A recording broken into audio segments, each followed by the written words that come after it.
Ok, donc petite vidéo, on va faire du hardening au niveau de Windows Defender. hein. Alors, le but, ça va être de vous convaincre en fait d'abandonner vos solutions antivirus actuelles. Je vais vous faire part des observations et de l'efficacité maintenant vraiment de Windows Defender. On a eu les dernières compétitions au niveau des antivirus et assez impressionnant, Microsoft, Kaspersky et Bitdefender, donc qui est une version, un antivirus roumain, une société roumaine, mais qui sont très très bons. Donc pour le grand public, donc on parle de licences qui sont abordables.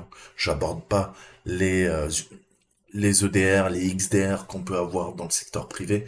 Là, c'est des abonnements de plusieurs dizaines de milliers d'euros. Personne ne peut se payer ça. Mais assez impressionnant, Bitdefender et Kaspersky, qui ont toujours été bien notés, Windows Defender maintenant est au top également. Il est gratuit. Donc là, on va voir comment durcir Windows Defender et en faire le meilleur antivirus gratuit. Ok, ni plus ni moins. Vous pouvez maintenant vous passer des autres antivirus, honnêtement. Il fait bien le taf. Après, il faudra bien le configurer. Tout est question de configuration, naturellement. Donc le but, ça va être un peu de voir les réglages qu'on peut faire. Euh, Il y a eu, comment dire, avec la guerre en Ukraine, honnêtement, le Kaspersky n'est plus conseillé. C'est plus du tout utilisé dans les agences fédérales américaines. Le CERT de l'ANSSI aussi déconseille l'utilisation de Kaspersky. Pourtant, pour moi, ça reste un des meilleurs antivirus. Alors, honnêtement, que ça soit les Russes qui vous espionnent ou les Américains, c'est sûr, il va falloir faire un choix. Voilà, je fais un petit addendum. Ce que je vous disais, regardez, là, je suis sur ma version Home et vous voyez bien que on n'a pas accès aux paramètres. D'accord? Donc, quand bien même, là, j'ai fait un hack, vous pouvez, je vous mettrai les articles pour accéder au groupe Policies qui est pas installé par défaut sur le Home. Vous n'aurez pas les réglages de la version Pro, puisque on voit que on n'a rien et on peut encore remercier Microsoft. Donc là, il n'y a pas le choix. C'est que sur des versions pro et entreprise qu'on pourra bidouiller les réglages. Ok? Puisque vous voyez que vous avez quasiment rien. En termes de sécurité, vous aurez peut-être quelques stratégies locales et encore, c'est même pas sûr. Si on a quelques options de sécurité. Mais voilà, on n'aura pas tout ce qui est paramétrage notamment euh, de, de l'antivirus que je vais vous montrer. Donc, quand même, je vous montre pour les gars qui ont Home, voilà comment vous devez régler la partie option sécurité. Droit utilisateur, audit, je vous laisserai faire à votre sauce, mais je vous conseille quand même de d'auditer pour que ça soit dans vos logs, quand vous regardiez vos logs système, qu'il y ait des traces, qu'il y ait des traces de compromission, si jamais on vous pirate, bah oui, que ça crée des événements. Sinon, ça veut dire que n'importe qui peut faire n'importe quoi sur votre machine. Et vous aurez même pas les journaux d'événements. Vous voyez que par défaut, Microsoft s'en bat les couilles de votre sécurité. Honnêtement, voilà. Donc vous me configurez ça là. Attribution des droits d'auteur. euh, voilà, prenez une capture d'écran. Voilà ce que je fais moi en termes de sécurité.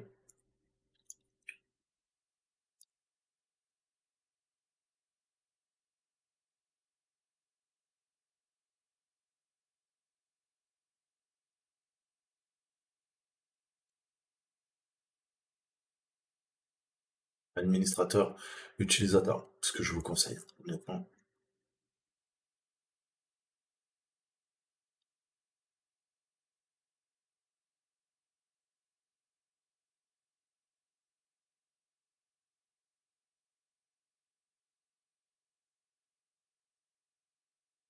C'est pour la sécurité.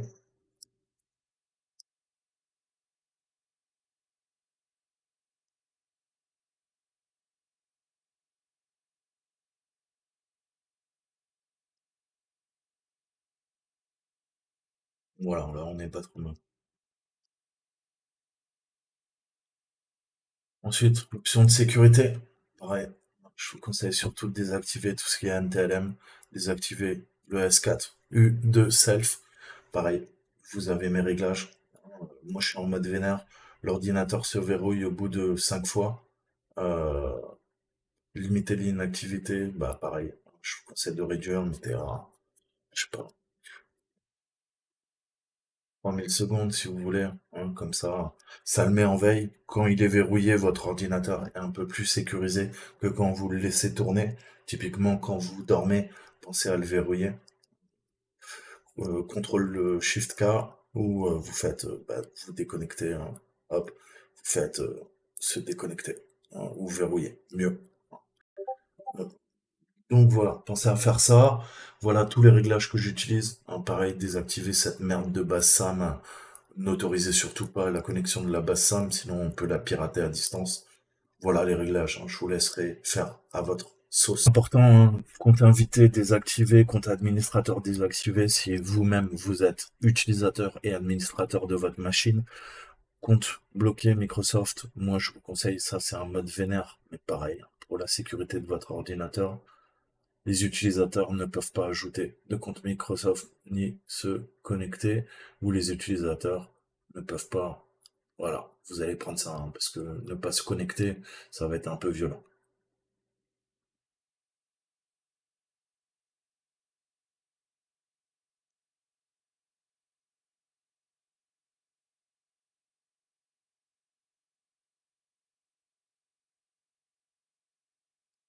D'accord? Donc je vous conseille de faire ça. Voilà. Comme ça, vous êtes un peu en sécurité. Donc, comme je vous le disais, hein, tout est question de choix dans la vie.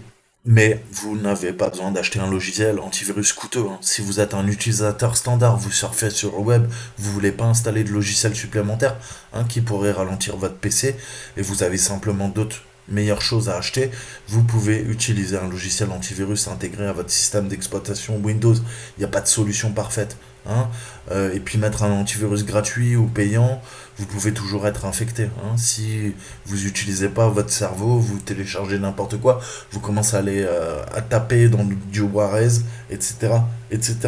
Hein, il est facile de casser entre guillemets la sécurité informatique. Donc votre meilleure arme, encore une fois, c'est votre cerveau. Ne faites pas n'importe quoi sur votre ordinateur si vous êtes un petit peu respectueux de lui, d'accord? Et c'est pas parce que la solution est chère qu'elle vous aidera forcément, hein. Maintenant, c'est pas vraiment le cas. Mais pensez qu'un antivirus gratuit, c'est peut-être un antivirus qui vous espionne, qui va revendre vos données. Donc encore une fois, il faut faire des choix. D'accord? Donc malheureusement, personne ne vérifie pas, hein, qu'on a les compétences en fait, hein. Quand on achète un ordinateur, un smartphone, on veut que ça fonctionne tout de suite, hein. À l'inverse, quand il faut conduire une voiture, on demande un permis de conduire. Eh ben ouais, techniquement, il faudrait demander un permis d'utiliser un smartphone, un permis d'utiliser un ordinateur, parce que ça demande des compétences et une formation, hein. Pareil, hein, si tu veux tirer avec un fusil d'assaut, une arme à feu, il y a des catégories en France, eh ben il te faut un permis, hein, permis pour faire du tir sportif, ok? Ou partir à la chasse, si t'aimes bien chasser. Mais ce que je veux dire par là, c'est que bah, se connecter à Internet et interagir avec lui, bah pareil, pas de permis, mais ça peut être extrêmement dangereux pour vous, hein. Vous pouvez vous faire agresser. Donc, la plupart des gens me disent, ouais, il faut acheter des antivirus et tout ça. C'était vrai dans le passé, hein. Alors, je suis pas un spécialiste de la sécurité, ça se saurait, mais je vais vous parler un peu de mon background et moi de ce que j'utilise, hein. On va voir. Le hardening, c'est vaste, hein. Il y a beaucoup de repos. Je vous mettrai 2 repos GitHub que vous devez lire attentivement pour mieux comprendre le principe de hardening. Aujourd'hui, on va se focaliser sur des versions Windows Pro, Windows Server, puisque malheureusement, vous le savez, Windows, euh, la version Home, c'est la version backdoor en fait, hein. C'est la version, il y a plein de mouchards et vous pouvez en désactiver que la moitié ou les 3 quarts, hein. Donc honnêtement, je vous avais mis des clés aujourd'hui. Si on charge bien, allez, pour 7 euros, on peut avoir une licence Windows Pro et c'est la version de base que je vous conseille d'avoir pour pouvoir paramétrer, pour pouvoir configurer, pour pouvoir utiliser des fonctionnalités qui sont bloquées sur la version Home. D'accord? Donc on va essayer de protéger notre ordinateur et ses données. D'accord? Donc il y a plein de gens qui vous diront, c'est ce que je lis sur YouTube, la connerie humaine, moi j'ai jamais eu besoin d'antivirus, ok? Utilise ton cerveau. Si tu télécharges pas des trucs, t'auras jamais de virus. C'est faux puisque une putain de page web qui va exécuter du JavaScript, tu vas te faire pirater ton navigateur, tu vas rien comprendre. Et s'il y a une 0D dans ton navigateur et Toto le hacker est pas au courant de la 0D, eh ben peut-être ceux qui vont exploiter la 0D pourront sortir du sandbox de ton navigateur web et attaquer ton noyau, soit Linux, soit Windows ou macOS. Donc, bien sûr qu'il faut un antivirus. Ok? C'est comme le gars qui dit ah bah moi je baisse sans capote parce que j'ai jamais attrapé le sida. Honnêtement, niveau intelligence, je crois que c'est équivalent. Donc voilà, vous faites ce que vous voulez. Moi je vous dis pas de faire ce qu'on va faire ensemble, c'est vous qui voyez. Moi je vous dis comment le minimum, quand je vais voir ne serait-ce que des petites TPE, des PME, voilà ce que je fais pour configurer leur serveur au niveau de Windows Defender. On va faire du hardening et on va activer un mode vénère, j'ai envie de dire, donc énervé pour les boomers. Euh, vous allez voir que justement, ça va être extrêmement dur d'attaquer la machine, puisque bah, je m'entraîne à attaquer du Windows tous les jours pour parfaire mes techniques d'offensif. Et là, je peux vous assurer que franchement, le Windows Defender configuré comme ça, eh ben, c'est une bonne protection contre les menaces modernes. Donc, on a un peu tout. On a un contrôleur de compte, une application, contrôleur d'application, de navigateur, un pare-feu, une protection réseau. Et ça vous aide à sécuriser l'appareil. Il commence à être de plus en plus complet. Je vous disais, autant il y a 10 ans, on rigolait, Windows Defender, c'était vraiment une farce. Honnêtement, Microsoft, là, pour le coup, a fait du très très bon boulot. C'est rare que je félicite Microsoft, mais là, honnêtement, c'est du bon boulot. Defender, on l'utilise partout. Détrompez-vous, vous vous dites, ah ouais, non, non, il n'y a que les noobs qui utilisent Defender. Pas du tout, pas du tout.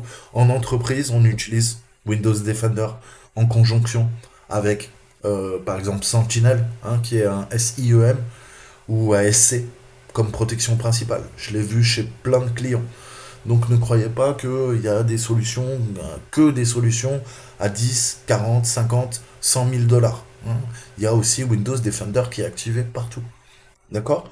Donc j'ai eu l'opportunité de travailler dans des entreprises et je sais que cette solution fait de très bons résultats en termes de défensif. Et ça devient un challenge pour les équipes rouges pour pénétrer le système.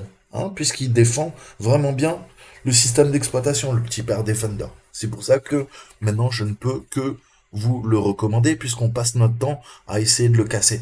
Et ça devient de plus en plus dur de le casser. Donc, franchement, il est bon. Faites-moi confiance. Donc voilà, on va voir un petit peu quelques lignes de commande. On va travailler en PowerShell. On va vérifier les réglages et s'assurer que, comme je vous disais, on a bien activé le mode vénère. Donc il y a des réglages qui sont pas disponibles en fait via l'interface graphique. La GUI, je vous mettrai quelques tests d'antivirus si vous voulez faire des comparatifs. Mais vous allez voir que honnêtement, il fait du très bon boulot. Donc voilà, il y a toujours des pour, du contre, des bons points, des mauvais points. Les mauvais points, qu'est-ce qu'on pourrait dire?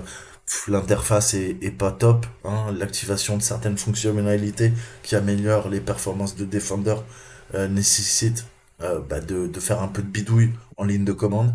Donc ça peut dissuader certains utilisateurs et décourager ceux qui veulent avoir quelque chose tout de suite de fonctionnel, de l'installer et ne plus à y toucher. D'accord? Mais honnêtement, je vois de plus en plus, moi j'ai une solution gratuite, mais payante à la base de Norton, et on a plein de fenêtres qui pop.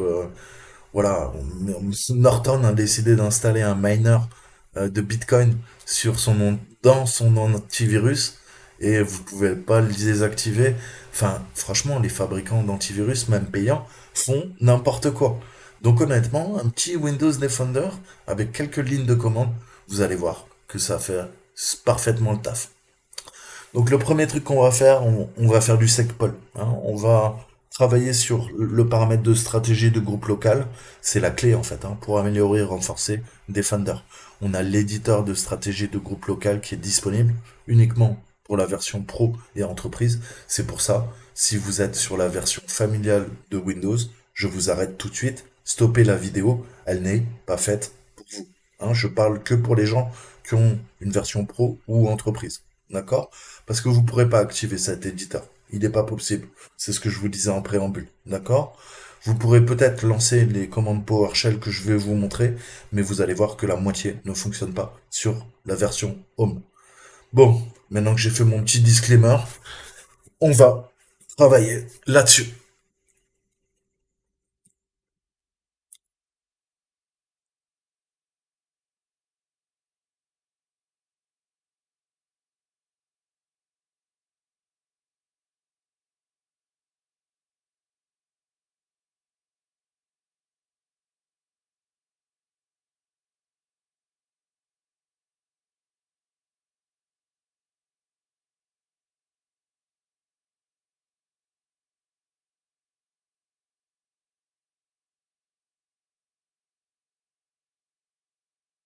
Donc pareil, je vous mettrai tous les liens en description.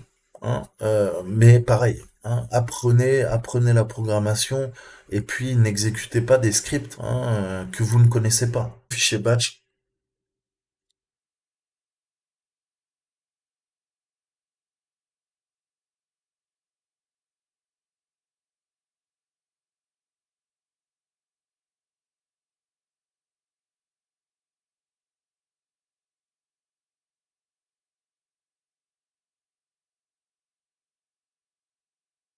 Donc je vous montrerai comment activer le GP Edit. Hein. C'est comme une sorte. Donc c'est le groupe policier éditeur. C'est un peu le God mode, hein, le mode Dieu euh, de Windows.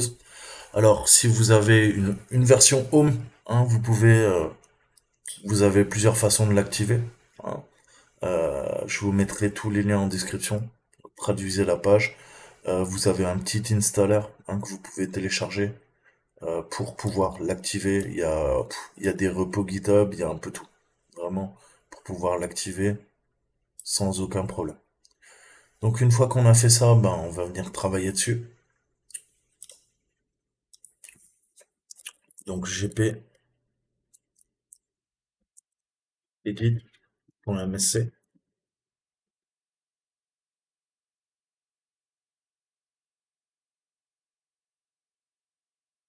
Alors, on arrive dans l'éditeur de stratégie de groupe local. Ok, donc ça va s'appliquer sur votre ordinateur. Ok, donc moi je suis sur un Windows Server, j'aurai beaucoup plus de possibilités qu'une version Home. Ok, c'est normal. Hein, c'est un Windows Server. Donc on va activer le Maps. Le Maps c'est quoi? C'est le Microsoft Advanced Protection Service, un service de protection avancé. Ça améliore la protection standard en temps réel grâce à une protection fournie par le cloud et à des technologies de nouvelle génération. D'accord? Donc ça va utiliser le machine learning en fait. Hein.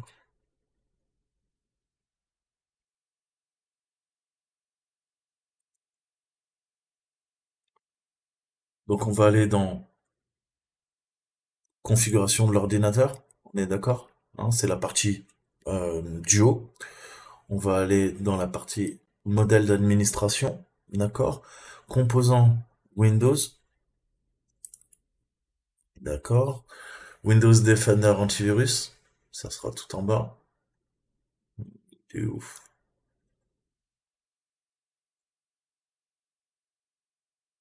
Alors, je vais voir s'il y a Exploit Protection déjà. Celui-là, on va se le faire déjà. Utilise un ensemble commun de paramètres Exploit Protection, ouais. Donc là, vous faites activer. Ok? Il vous explique à chaque fois ce que ça fait.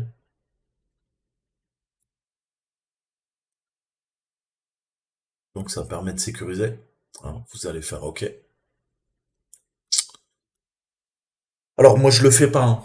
Pourquoi je le fais pas? Bah tout simplement parce que je développe des exploits sur cette machine. Donc j'ai pas envie que l'antivirus m'emmerde. Mais je vous montre comment vous devez faire. Hein.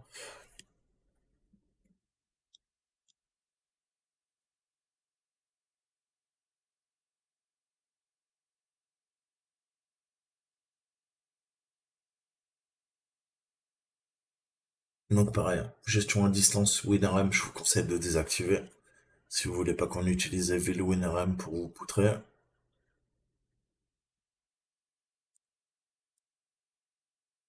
Antivirus Maps, là vous voyez Maps, ok. Eh ben on va faire Maps, hein, c'est gratuit, vous inquiétez pas. Et après, version de base ou avancée, encore une fois, hein, on prendra abonnement de base, d'accord? Avancé, il faudra payer, vous l'avez compris, d'accord? Donc activer de base.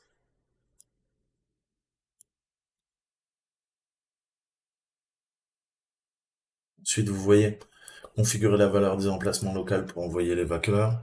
Là, pareil, ça vous explique ce que ça fait. Donc, pareil, vous pouvez définir une préférence locale si vous le souhaitez de l'emplacement. Envoyer des fichiers jusqu'à l'analyse supplémentaire est nécessaire. Toujours demander, envoyer automatiquement des échantillons sécurisés. Hein. Moi, je vous conseille de faire activer et en mode sécurisé. Hein. Ça va chiffrer les données au niveau de la télémétrie. Donc ça, c'est à faire.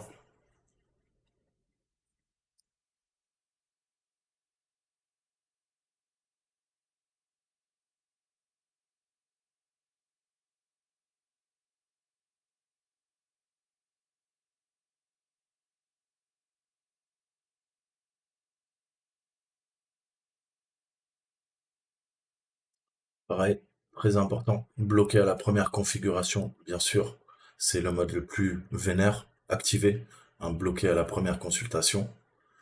Donc ça va, c'est le fameux mode énervé en fait, hein. Ça bloque d'abord et ça scanne. Ensuite, ça permet d'empêcher que le virus puisse s'exécuter. Donc c'est le réglage qui n'est pas par défaut, hein, qu'il faut faire. Je vous conseille de le faire, de le passer sur activer. Mais d'accord? Donc moi je vais tout désactiver. Comme je vous ai dit, je suis en train de faire, je bosse sur mes virus dans cette VM. Donc vous activez pour vous protéger. Moi je désactive parce que j'ai pas envie que l'antivirus lance les échantillons à Microsoft, hein. Parce que je veux que mes virus soient totalement furtifs pour pouvoir faire mon travail. D'accord? Mais vous, il faudra activer tout ça. D'accord? Donc jusque-là, rien de bien compliqué, hein. Ensuite, on va aller dans MP Engine, hein. Voilà. Il est là. D'accord? Configurer la configuration, hein. Je vous conseille d'accroître, hein, et de mettre sur 50. D'accord?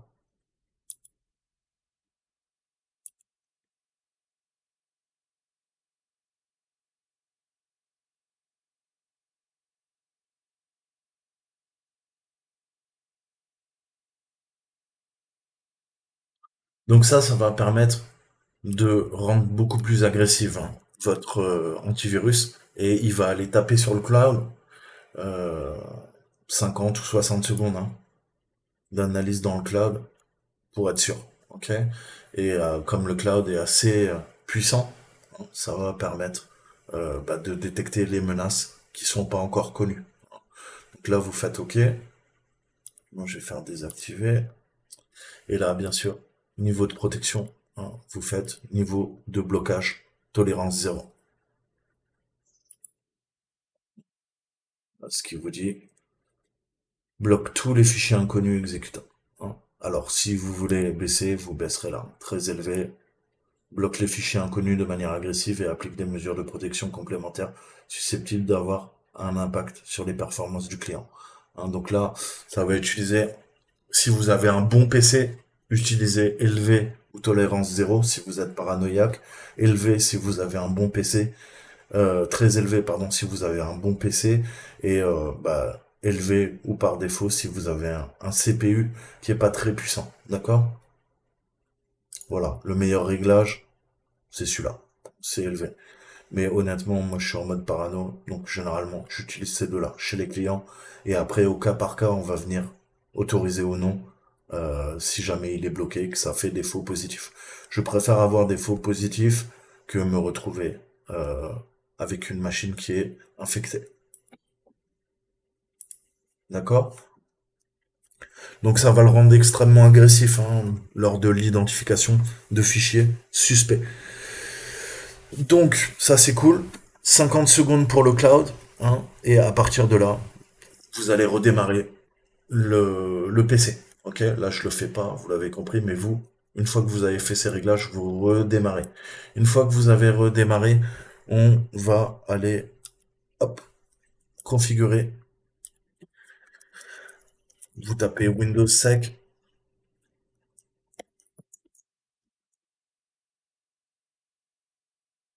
voilà.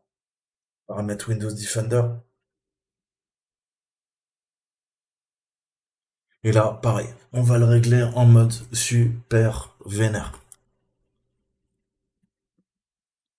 Donc, protection contre les menaces, on va commencer par là. Hein. Option d'analyse, faites de temps en temps complète, personnalisée. Hein. Vous pouvez faire aussi si vous voulez complète, c'est le mieux, rapide pour être sûr. Hein. Qu'est-ce qu'on va faire? Voilà. Là, vous vérifiez bien que vous avez protection en temps réel, protection dans le cloud, envoi automatique d'un échantillon. Hein. Dispositif. Alors là, pareil, vous pouvez faire de l'exclusion du contrôle d'accès. Exclusion si vous voyez que il y a un dossier qui pose problème et qui vous efface des trucs qui ne sont pas des virus, ou ajouter des exés si jamais il détecte que c'est un faux positif et il croit à tort que c'est un virus. D'accord? Là, on est bien. Ensuite, réseau. Hein, là, vous avez votre pare-feu. Vous pouvez jouer sur les paramètres avancés du réseau, gérer tout ça. Vous faire vos propres règles entrant, sortant. Donc là, hein, il y aurait des heures hein, pour parler du trafic, mais vous avez déjà des règles hein, qui sont utilisées. Et bah, si jamais il y a des règles qui vous plaisent pas, vous pouvez, au lieu de les autoriser, les refuser. IPv6, vous voulez bloquer, je sais pas, le RPC à distance, l'IMAP, sauvegarde Windows, voilà, vous allez double-cliquer dessus et lui demander de modifier les réglages en fonction de vos besoins. Donc là, encore une fois, on a tous euh, des réglages différents. Vous pouvez vous créer de nouvelles règles aussi en fonction de vos besoins. Voilà. Après, il y a plein de tutos hein, pour apprendre à gérer le pare-feu avancé de Defender. Ensuite, on va aller là-dedans. Hein, vérifier les applications. Donc pareil, avertir. Là, paramètre d'exploit, c'est le plus important. Voilà, vous vérifiez que vous avez tout qui est activé. D'accord? Donc moi c'est pareil, comme je vous ai dit, hein, je vais tout désactiver, mais vous, vous allez tout activer. D'accord?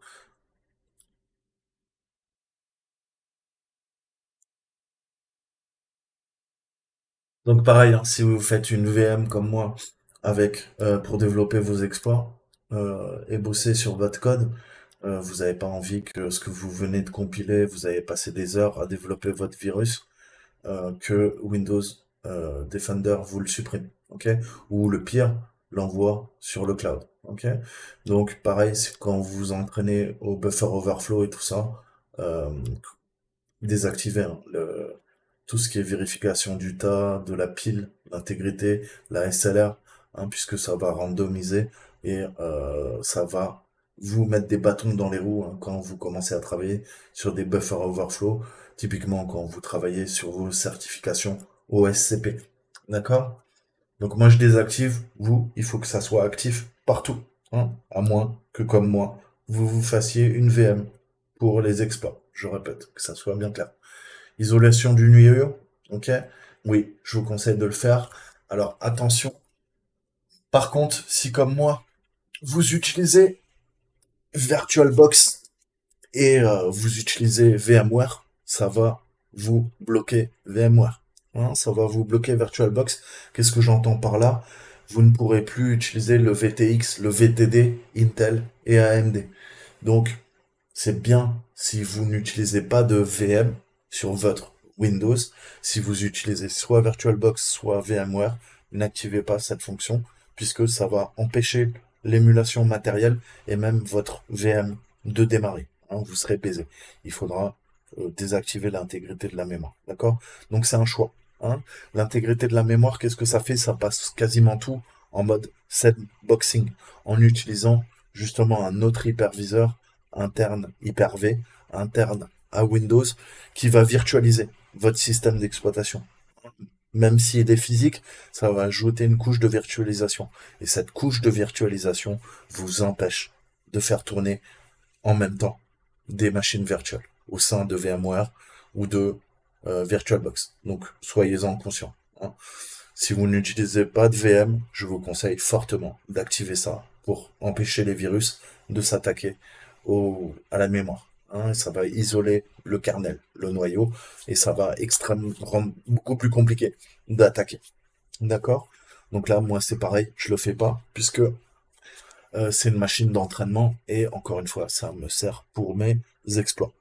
Donc là, on est bien. Hein, on a la partie la plus intéressante, c'est pour le ransomware. Hein. Techniquement, exploit protection, protection contre les virus et les menaces, paramètres, paramètres du cloud. Hein. Là, on est bien. Ransomware, vérifié. Ok, activez-le. Je vous conseille. Et pensez à rechercher les mises à jour, hein, avant de lancer un petit scan rapide pour être sûr que tout va bien.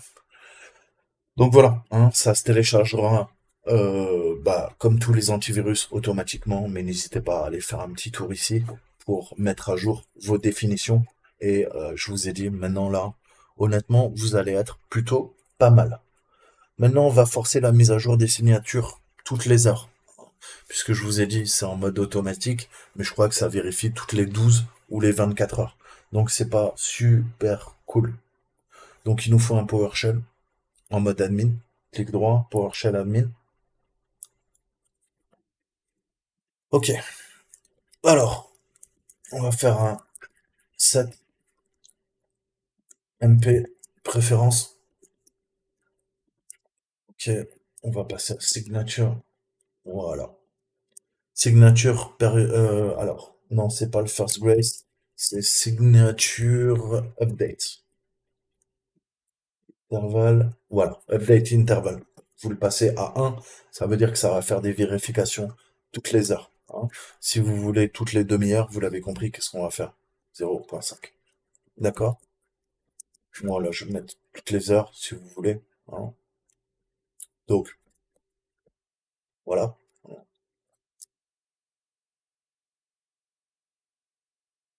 Et vous pouvez faire un get.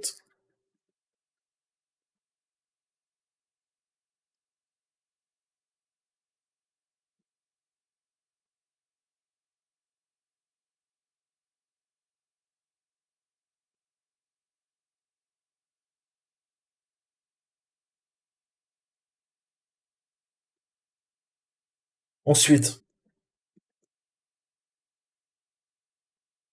check signature before running scan.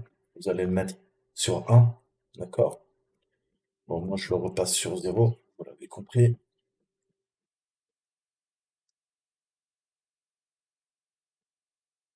Voilà, vous, ça sera 1. Donc, je vous mettrai la documentation officielle hein, pour voir tout ça. Donc, vous vous rappelez, on a activé Maps, hein, Maps avec l'éditeur de stratégie locale. Mais vous pouvez le faire aussi si vous voyez qu'il est trop vénère et qu'il est en train de flaguer, faire des faux positifs, vous menez la vie dure. Vous pouvez le faire plus simplement via le PowerShell. Alors, on a Maps Reporting. Hein, alors, vous pouvez voir. Hein,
Donc, on va se faire un set encore MP préférence, tirer, maps, reporting. Alors, 0 désactivé, 2 menaces et données supplémentaires envoyées à Microsoft avec la version avancée. Donc ça sera payant. Et vous, uniquement la version de base, hein, Basic Membership. D'accord? Donc, moi, je lui mets 0, vous allez lui mettre 1, parce que, à moins que vous vouliez payer l'abonnement Microsoft, mais là, c'est gratuit, et ça renforce la sécurité. Ensuite, on va lui mettre le Submit Sample Consent, hein, vous vous rappelez de ce paramètre? On l'a réglé au début, hein, mais c'est juste pour vous montrer. Donc ça, c'est toujours demandé avant d'envoyer les échantillons de virus à Microsoft. Un, envoyer automatiquement les échantillons sécurisés, c'est ce qu'on avait défini ensemble. 2, ne jamais envoyer. Et 3, envoyer tous les échantillons automatiquement. D'accord? Alors, quelle est la différence entre 1 et 3? 3, la communication n'est pas chiffrée. 1, la communication est chiffrée. Donc, je vous conseille d'utiliser 1. Après, à vous de voir encore une fois. Ensuite, on peut utiliser le Cloud Level. Alors, Cloud, pareil, si vous avez des emmerdes avec les faux positifs, hein, c'est tout simplement le niveau de blocage au niveau du cloud. Hein. Et encore une fois, niveau de blocage très élevé, vous vous rappelez, c'est 5. Et niveau vénère, paranoïaque, c'est 6. D'accord? Et rappelez 0 désactivé, 1 minimum, 2, 3, 4, 5, 6, 7, 8, comme on avait vu dans l'éditeur de sécurité. D'accord? Donc à vous de voir. Minimum, moi je vous conseillerais 5. 5 ou 6. Après, tout va dépendre de la puissance de votre machine. Et alors attendez, c'est vrai que je vais le mettre.